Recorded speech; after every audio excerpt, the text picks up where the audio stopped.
जी friends, pharma की QC में अगर आप इंटरव्यू दे रहे हो किसी सीनियर पोजीशन पे, तो इंटरव्यू में एचपीएलसी आपका फोकस हो, तो बहुत सारे सवाल आपसे डिफरेंट टेक्निकल होते हैं। इस हवाले से काफ़ी आप लोगों के भी सवाल आ रहे थे कि एचपीएलसी के हवाले से जो क्वेश्चन आंसर्स होते हैं फार्मा की क्यूसी के अंदर इंटरव्यू में, उसको फर्दर डिस्कस किया जाए। तो उसी सीरीज में मेरी काफ़ी सारी वीडियोज़ आ रही है कि जब आप किसी जगह पे इंटरव्यू देते हैं थोड़ा एक्सपीरियंस लेवल पे, तो किस तरह के ट्रबल शूटिंग हवाले से और एचपीएलसी पे किस तरह के क्वेश्चंस आपके सामने आप पूछते हैं जो इंटरव्यू लेने वाला होता है।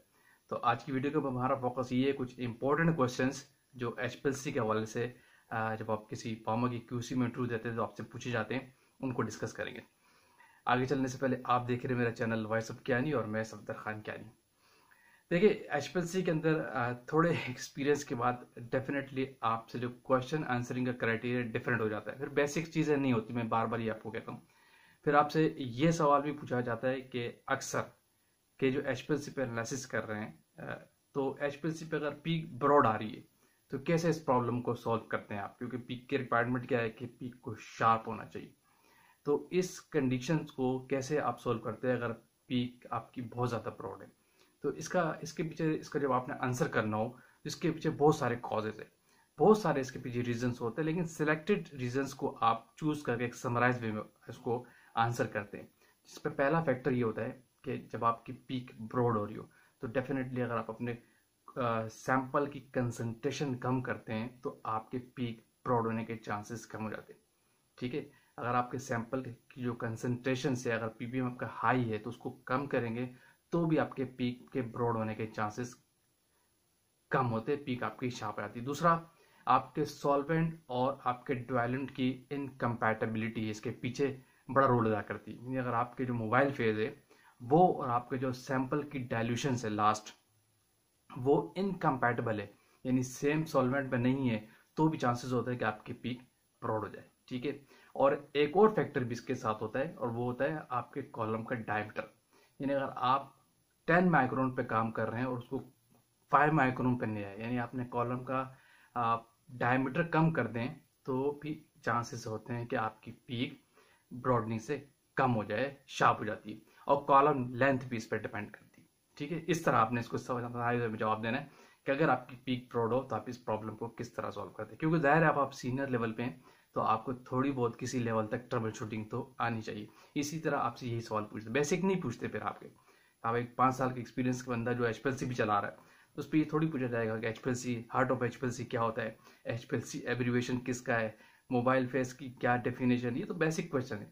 तो थोड़े एक्सपीरियंस के बाद आपसे इस तरह के टेक्निकल सवाल पूछे जाते हैं कि आप प्रॉब्लम को सॉल्व कैसे करते हैं। असल चीज ये होती है। ठीक है, डेफिनेशंस सेकंड फैक्टर हो जाता है। फिर एक और बड़ा इंपॉर्टेंट क्वेश्चन जो इसी से रिलेटेड आपसे पूछा जाता है कि एचपीएलसी के जो कॉलम है, जाहिर है एचपीएलसी पूरा एक मॉड्यूल है, इसके अंदर डिटेक्टर भी होता है, पंप भी होता है, ऑर्गेनाइजर भी होता है, इंजेक्टर भी होता है और कॉलम कंपार्टमेंट होता है। तो ये सारी चीजें मिलकर एक एचपीएलसी का पूरा सिस्टम बनता है। तो फिर वो कॉलम के हवाले से भी आपसे सवाल पूछते हैं। कॉलम तो बहुत वास्ट एरिया, एचपीएलसी इटसेल्फ बहुत वास्ट एरिया। तो कॉलम में अक्सर आपसे ये सवाल पूछा जाता है कि जो कॉलम की जो रिकॉर्ड कीपिंग का सिस्टम होता है, किस बेस पे आप अपने कॉलम को ऑब्सोलीट करते हैं।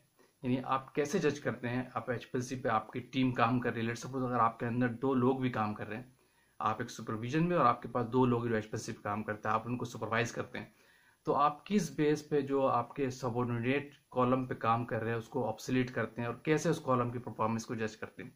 तो इसका आंसर आप ये देना होता है, कॉलम की परफॉर्मेंस जज होती है ऑन द बेसिस ऑफ उसकी परफॉर्मेंस, और उसकी परफॉर्मेंस जज होती है on the basis of theoretical plants. यानी कॉलम की जो थ्योरेटिकल प्लैट्स होती है उसका बहुत बड़ा रोल है कॉलम की एफिशिएंसी में। ठीक है, और हर इंडस्ट्री के अंदर एक सिस्टम एग्जिस्ट करता है, तो इसमें आपने बेस्ट आंसर ये देना है कि बेस्ट प्रैक्टिसेस ये होती है जब भी कॉलम को ऑब्सोलीट किया जाता है ऑन द बेसिस ऑफ एक एसओपी आप डिजाइन करते हैं, जिसमें आप रिटर्न में लेके आते हैं कि हम अपने कॉलम को इस बेस कंडीशंस पे ऑब्सोलीट करते हैं। पहले आपके पास रिटर्न में डॉक्यूमेंट अप्रूव होना चाहिए, फिर खुद से नहीं करना। यानी आप एक्टिविटी कॉलम के ऑब्सोलीट की कर रहे हैं लेकिन उसके पीछे डॉक्यूमेंट नहीं है तो आप ठीक नहीं है, फिर आप ऑडिट में आपको जवाब देना मुश्किल हो जाएगा। पहले आप डॉक्यूमेंट डिजाइन करते हैं और उसके तहत उस कॉलम को ऑब्सोलीट करते हैं। और क्राइटेरिया होता है जब कॉलम के आपके थ्योरेटिकल प्लेट्स हाफ रह जाए इनिशियल के, यानी आपने जब उस कॉलम को इनिशियली फर्स्ट एनालिसिस की, जो उसकी थ्योरेटिकल प्लेट्स आई उसको डाउन नोट डाउन कर लेते हैं, जो कॉलम का रिकॉर्ड कीपिंग का फॉर्मेट होता है, उसके ऊपर नोट डाउन करते हैं, ठीक है, उसके ऊपर सारी चीज़ें नोट डाउन हो जाती है। तो उसकी बेस पे जब आपके कॉलम के एनालिसिस करते करते करते 6 महीने बाद, 4 महीने बाद जब उसकी थ्योरेटिकल प्लेट्स हाफ हो जाए तो हम उस कॉलम को ऑब्सोलीट कर देते हैं। ये आपका एसओपी का पार्ट होना चाहिए, ये एक्टिविटी आपके एसओपी का पार्ट होना चाहिए। इसकी बेस पे हम कॉलम को ऑब्सोलीट कर देते हैं ताकि कॉलम की परफॉर्मेंस ठीक रहे, और जब परफॉर्मेंस ठीक हो तो डेफिनेटली आपकी एनालिसिस परफेक्ट वे में जारी होगी। इसका आंसर आपने इस तरीके से देना, ठीक है। एक और बड़ी इंपॉर्टेंट चीज इसी से रिलेटेड कि कॉलम का रिकॉर्ड कीपिंग किस तरह करते हैं, रिकॉर्ड कीपिंग के लिए क्या क्राइटेरिया, क्यों इसकी इंपॉर्टेंस है। देखिए इसका आंसर आपने ये देना है, जो कॉलम का रिकॉर्ड कीपिंग है ये मोस्ट इंपॉर्टेंट चीज़ है। जब भी ऑडिट पॉइंट ऑफ व्यू से देखा जाता है तो आपके जो कॉलम की परफॉर्मेंस उसके रिकॉर्ड कीपिंग से जज की जाती है कि कॉलम को किस तरीके से आप जज करते हैं। तो इसके लिए रिकॉर्ड कंडीशंस ये है कि जो भी कॉलम होता है सबसे पहले आपने जवाब देना है, हम कॉलम को स्पेसिफाइड करके यूज करते हैं। एक कॉलम पे नंबर ऑफ प्रोडक्ट नहीं लगाते हैं, किसी एक प्रोडक्ट के लिए स्पेसिफाइड करते हैं और उसका पूरा फॉर्मेट होता है जिस पर उसकी रिक्वायरमेंट लिखी जाती है। फॉर एग्जांपल जो यूजर होता है उस कॉलम का इस यूजेज का रिकॉर्ड कीपिंग करता है उस कॉलम के अंदर, उस पर जिस दिन उसने यूज किया वो डेट लिखता है, और कौन सी उसने प्रोडक्ट इस्तेमाल किए यूज किए उसके प्रोडक्ट का नेम लिखता है, और कितने नंबर ऑफ बैचेस लिखे वो लिखता है, और कितने नंबर ऑफ इंजेक्शंस चले उसके ऊपर टोटल काउंट किए जाकर 10 बैच लगाए, 10 बैच के जितने इंजेक्शन हो गए स्टैंडर्ड्स को मिला के वो उस पर नोट डाउन की जाती है। और जो उस एनालिसिस की परफॉर्मेंस रिपोर्ट निकालने के बाद, आरएसडी निकालने के बाद, सिस्टम सूटेबिलिटी की रिपोर्ट निकालने के बाद जो उसके थ्योरेटिकल प्लेट्स आते हैं रिपोर्ट के ऊपर वो वहाँ साथ लिखी जाती है। ये होती है सिंगल एनालिसिस की क्राइटेरिया कि आप नंबर ऑफ बैचेस जितने भी हो कोई एक दिन की परफॉर्मेंस इस तरह नोट डाउन की जाती है। इस तरह किसी कॉलम का रिकॉर्ड कीपिंग रखा जाता है, इस तरीके से आपने उसका जवाब देना होता है, ठीक है। ये बड़ी इंपॉर्टेंट है। अच्छा एक बड़ी इंपॉर्टेंट चीज और कॉलम के हवाले से, बहुत से लोग काम कर रहे होते हैं लेकिन इससे अवेयरनेस उनको कम होती है और ऑडिटर अक्सर आपसे पूछ लेता है कि कॉलम के ऊपर ये लिखा होता है 4.6 इंटू 250 mm/5 माइक्रोन या डैश करके 5 माइक्रोन, ये क्या चीज होती है।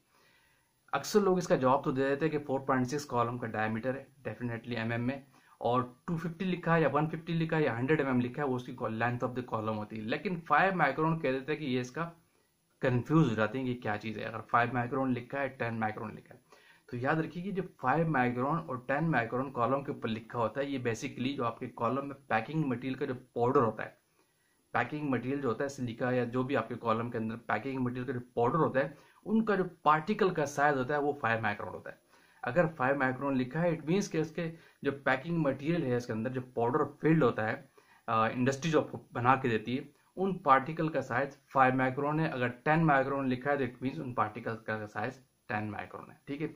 ये बहुत लोग इस पर कंफ्यूज हो जाते हैं, इसको जवाब देने में मुश्किल हो जाती है। एक 5वां सवाल और इसी पीक रिलेटेड से, अगर आप ये भी कह सकते हैं कि पीक ब्रॉडनिंग में क्वेश्चन आपसे कर सकते हैं कि अगर हम कॉलम का डायमीटर कम कर दें, ठीक है, कॉलम का डायमीटर कम कर दें, लेंथ कम कर दें और पार्टिकल साइज कम कर दें तो पीक पे इफेक्ट आता है शार्पनेस पे, तो डेफिनेटली इस लिहाज से भी आता है। याद रखिएगा ऑर्डर आपको असल में हर तरीके से फंसाता है जो इंटरव्यू लेने होता है, वो आपके माइंडसेट को देखना चाह रहा है कि कॉन्सेप्ट कितना क्लियर होता है। ये आपसे पूछ सकता है कि अगर मैं कॉलम की लेंथ कम कर दूं, ठीक है, और पार्टिकल साइज कम कर दूं, ठीक है, और कॉलम का डायमीटर भी कम कर दूं तो इससे भी तो पीक शार्प हो जाती है। तो ये एक्टिविटी हम सडनली क्यों नहीं परफॉर्म कर सकते। तो डेफिनेटली इसका आंसर आपने ये देना है, जब भी आप किसी डिजाइन मेथड को कॉलम में अगर उसको कॉलम चेंज कर देते हैं, ठीक है, कॉलम चेंज कर देते हैं, लेंथ चेंज कर देते हैं, 250 से 150 पे आती है, 100 पे आती है, तो डेफिनेटली फिर आपको वो मेथड वैलिडेशन पे जाता है, ठीक है। याद रखिएगा जब भी किसी कॉलम का अगर एनालिसिस का किसी मेथड का आप कॉलम की डायमेंशंस चेंज कर देते हैं तो फिर आप उस मेथड को वैलिडेशन पे लेके जाएंगे। इसी तरीके से जो कंसंट्रेशन वाला कॉन्सेप्ट है उसके पीछे भी डिपेंड करता है, तो इसीलिए इस पैरामीटर को कम छेड़ा जाता है, कंसंट्रेशन से ज्यादा डील होती है जिससे चीजें आपकी पीक शार्पनेस जो है जल्द से जल्द आ जाती है और इजीली आप अपनी पीक को शार्प कर सकते हैं। लेकिन पैरामीटर अगर चेंज करते हैं तो कुछ ऐसे चीजें जिसको आपको अलाउ करती है, लेकिन कॉलम लेंथ और डायमीटर अगर आप चेंज करते हैं या कॉलम की लेंथ चेंज कर देते हैं तो आपको फिर मेथड वैलिडेशन पे चला जाएगा, क्योंकि आपका मेथड उस कॉलम के लिहाज से सेट होता है जिसको आपने वैलिडेट किया होता है। ओके फ्रेंड्स, ये कुछ सिलेक्टेड 4 से 5 क्वेश्चन मैंने किए, लेकिन वैसे तो बहुत सारे सवाल किसी भी तरीके से आपसे पूछे जाते हैं, लेकिन मैं फिर वीडियो बहुत लंबी जाती है, इसीलिए मैं सिलेक्टेड कुछ टेक्निकल रीजंस को, टेक्निकल आंसर्स के वे में आपको जो अक्सर ऑडिटर आपसे पूछते हैं उनको सामने लेके आता हूँ। अभी वीडियो को यहाँ पे एंड करते हैं। जो लोग चैनल पर न्यू है वो लाजमी सब्सक्राइब कीजिए, शेयर कीजिए, कमेंट्स कीजिए, कोई भी क्यूरीज आप पूछे तो मैं अपनी वीडियोज़ को उस लिहाज से सेट करूँगा। आएंगे किसी और टेक्निकल बात के साथ। Thank you for watching. अल्लाह हाफिज़।